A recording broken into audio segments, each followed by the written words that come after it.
আসসালামু আলাইকুম। করব খামার গর্ব দেশ, এ হলো আমাদের সোনার বাংলাদেশ। এই তারই প্রেক্ষিতে আজকে আমি চলে এসেছি নেত্রকোনা জেলায়।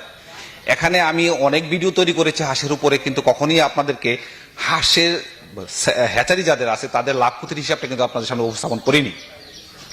আজকে গ্রাম বাংলা হাঁসের খামার তাদের যে বাচ্চা উৎপাদন করছেন তাদের কিছু লাভ ক্ষতির হিসাব তুলে ধরছি, আর তাদের মাধ্যমেই কিন্তু সারা বাংলাদেশে বিভিন্ন হ্যাচারির মালিকদের পক্ষ থেকে আপনারা হাঁসের বাচ্চাগুলো পেয়ে থাকেন, অথবা বড় হাঁস আপনারা পেয়ে থাকেন। তাহলে আসুন আর কথা না বাড়িয়ে আমরা চলে যাই গ্রাম বাংলা হাঁসের খামারের মালিকের কাছে। এই হারুনের ভাই তার হ্যাচারি থেকে কত বাচ্চা উৎপাদন করেন, মাসে কতটুকু বাচ্চা উৎপাদন করেন, কত টাকা করে তারা ডিম কিনেন, বাচ্চা উৎপাদন করতে তাদের খরচ কত, এবং মাস শেষে তাদের লভ্যাংশ কত, সবকিছু আজকের প্রতিবেদনে আপনাদের সামনে উপস্থাপন করব। আর এই প্রতিবেদনটি আপনাদের সামনে উপস্থাপন করার জন্য সাথে থাকবো আমি মোহাম্মদ রানা হামিদ।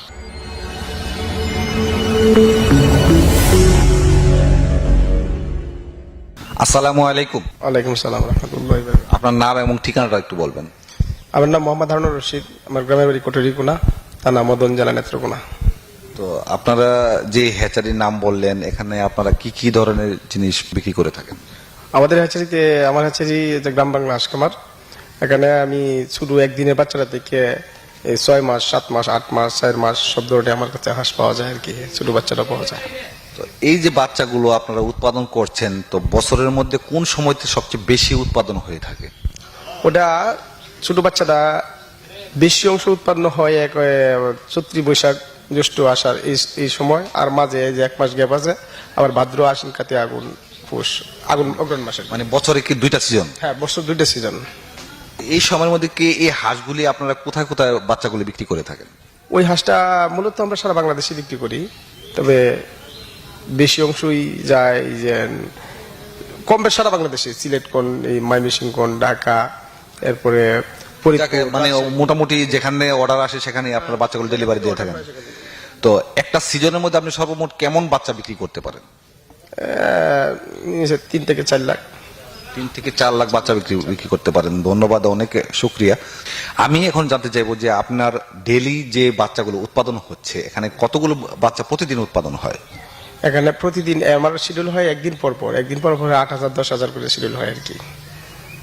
100 ডিম যদি আমি বসাই, ধরেন ডিমগুলো তো আপনারা কালেক্ট করেন কোথা থেকে, এই জিনিসটা আমি জানবো, পরে তো আসতেছি ডিম বসানোর ব্যাপারে। ডিমগুলো কালেক্ট হয় বিশেষ করে আমার নিজস্ব খামার আছে, নিজস্ব খামার থেকে, আর যদি শর্ট পরে অন্যান্য খামার থেকে আমি কিনে পরে আমার এখানে বসে আর কি। যে কোনো ডিম থেকে কি বাচ্চা ফোটানো সম্ভব?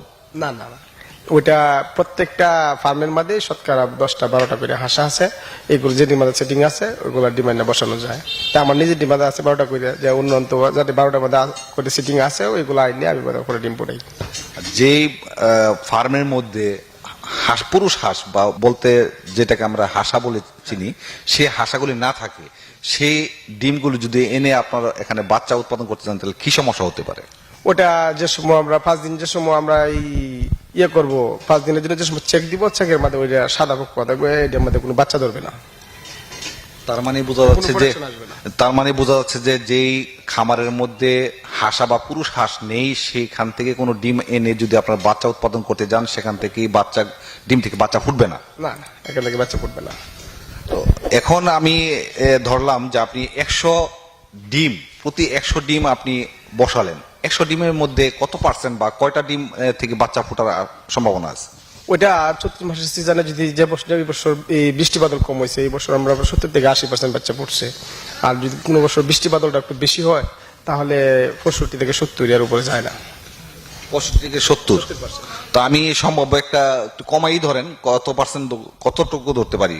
60টা বা 70টা একটা নির্দিষ্ট মানে 70% ধরা যায় এই সিজন বৃষ্টি বাদল হইলে আর কি। আর যদি বৃষ্টি বাদল না হয় তো 70-এর উপরে 80 থাকে। আবার ভাদ্র সিজনে আবার কম থাকে। হ্যাঁ, আমি আমার 70টা ধরতে পারি প্রতি 100 ডিমের মধ্যে। একটা ডিম আপনারা কত করে পার পিস ক্রয় করেন? একটা ডিম আমরা ওটা নামা করে, যেমন এখন যে ডিমের দাম কম আছে, আবার আমরা চৈত্র মাসে 14 টাকা 50 পয়সা, 13.5 টাকা, 13.5 টাকা ওই রকম। আর যারা নিজের খামারের আছে তো আছি। আর এখন যে ডিমগুলো বাজারে আজকের দর অনুযায়ী কিরকম আছে প্রাইস হাঁসের ডিমের? এখন বর্তমানে ডিমটা আছে 10 টাকা 10.5 টাকা আছে আর কি। এটা কি আপনার হ্যাচারির রেট নাকি বা দোকানে যে বিক্রি করে সেটা? হ্যাচারি রেট আমাদের। হ্যাচারির রেটটা একটু ভিন্ন কেন? হ্যাচারি রেটে ভিন্ন, যে পুরো হাঁসটিরা খাবার দিয়ে তো প্রত্যেক কামারিরা মনে করেন 2 টাকা বাড়ায় দিতে হয় বাজার থেকে, না হয়তো ওরা পুরো হাঁস পালবে না। এটা এক্সট্রা একটা খরচ না ওদের, এটা তো আমাদের বহন করতে হয়। 100 ডিম কিনতেছে, যদি আমি এভারেজ 12 টাকা করেই ধরলাম, কমটা ধরলাম না, 14 টাকা ধরলাম না, 12 টাকা করে ধরলাম, তাহলে 100 ডিমের দাম আসতেছে 1200 টাকা। তো 1200 টাকার ডিম দিয়ে আপনি বাচ্চা পাচ্ছেন হচ্ছে 70টা।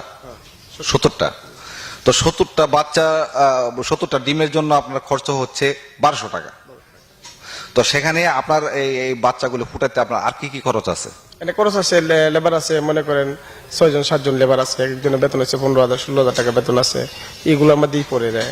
এবার খাওয়া দাওয়া আছে, গরু আছে, বিদ্যুৎ বিল আছে। তো আপনি তো যেহেতু প্রতি একদিন পর পর 8 থেকে 10,000 বাচ্চা উৎপাদন করে থাকেন, তো আমি 100 বাচ্চার জন্য আমি অতিরিক্ত আর কত টাকা এখানে খরচ ধরতে পারি?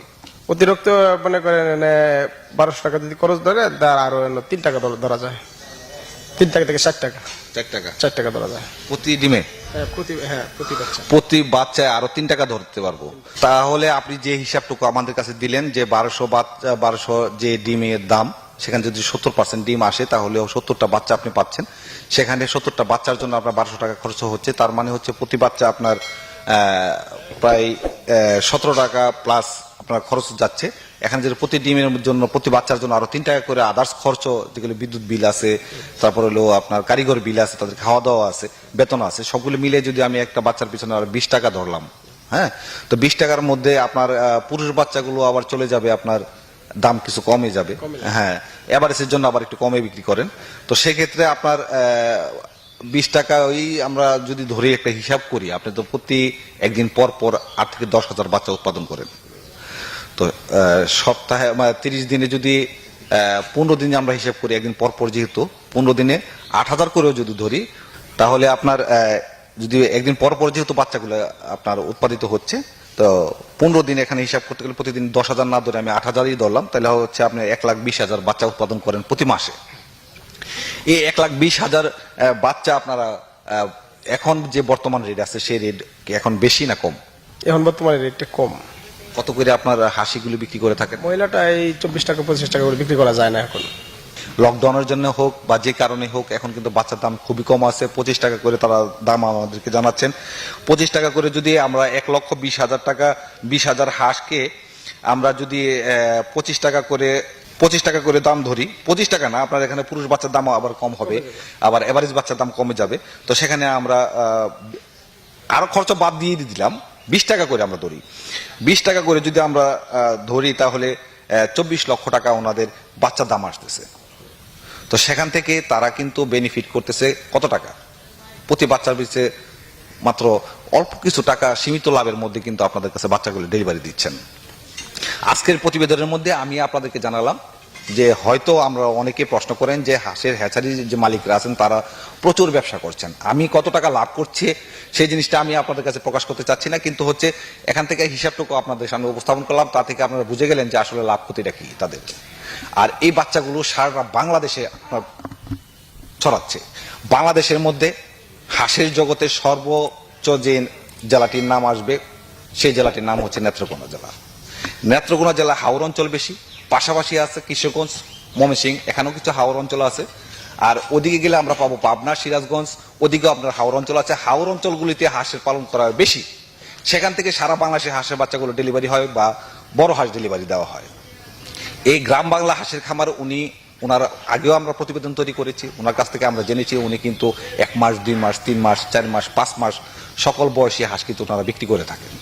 আপনাদের প্রয়োজন অনুযায়ী আমরা নাম্বার দেওয়া থাকবে, সেখান থেকে প্রয়োজন যদি মনে করেন নিজ উদ্যোগে নিজেরা এসে দেখে শুনে ওনার হ্যাচারি পরিদর্শন করে ওনার কাছ থেকে বাচ্চা ক্রয় করে নেবেন বা বড় হাঁস ক্রয় করে নেবেন। তাহলে আজকের প্রতিবেদন এই পর্যন্তই। পরবর্তীতে আবার নতুন কোনো প্রতিবেদন নিয়ে আপনাদের সামনে হাজির হব। সেই পর্যন্ত আপনারা ভালো থাকুন, সুস্থ থাকুন। আল্লাহ হাফিজ।